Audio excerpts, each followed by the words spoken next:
Hey everyone, I'm just dropping in real quick because I can't do a post on YouTube. So I thought I would just like roll out this quick video to let all my YouTube subscribers and friends know that I am okay. We are okay. My husband and I are okay. In the aftermath of the earthquakes in Puerto Rico. I had one of you reach out to me a few days ago before we took the really big one to see if we were okay, and I really appreciate that so much. So we are okay, and we're just all just being really patient and kind here on the island. We personally have our electricity, water, and internet all available. The first thing we went without was the electricity, and that lasted about 40 hours. The internet eventually came back. We never lost our water, and the internet came back pretty quickly at our house, and our electricity came on, like I said, about 40 hours with a loss.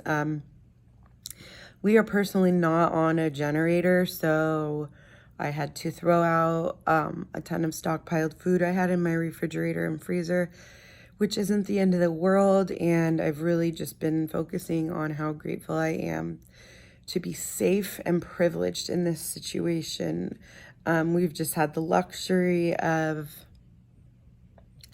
being able to put gas in our car and drive to restaurants and eat. And it doesn't sound like that big of a deal, but I know there are people out there who don't have money for extra gas to drive to restaurants to eat, and don't have extra money for gas because they have that set amount set aside for the duration, and they don't get to spend more than that. And the same thing goes with food. So like I said, just being super grateful in this situation has been what's helping me get through. The power grid here in Puerto Rico, the utility grid, is very fragile. I am not throwing my hands up to celebrate because we have power back on. I was already planning on not having it through the weekend because there had been warnings of that. So yes, this is a blessing.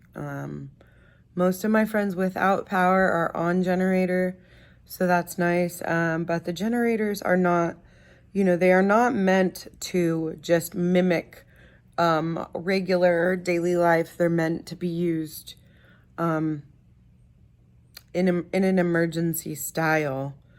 And I don't know that, and I get it, a lot of people have them because they want to keep their refrigerators powered so that they don't lose their food supply.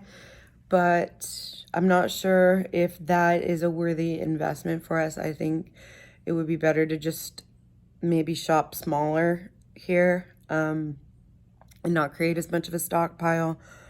Because luckily for us, we live only about 3 miles from a Ritz-Carlton, which it's a 12,000 acre reserve, and they are extremely efficient over there. I mean, you can just imagine it's like a compound. They've got their own generator system, own fuel system. So we are able to go there and use their outlets and have them cook us meals and sit in the air conditioning. So like I said, again, so much privilege in this situation and so much safety, and I'm just so thankful, and thank you so much for thinking of me and reaching out. And I just can't say enough about the community here in Puerto Rico, the kindness I've received from near strangers. I had offers from people who I just met last month at a coffee meetup to feed us, let us shower, let us sleep in their air-conditioned room with the generator. Yeah. So, things are as good as they can possibly be in presence of a natural disaster. Thanks, guys.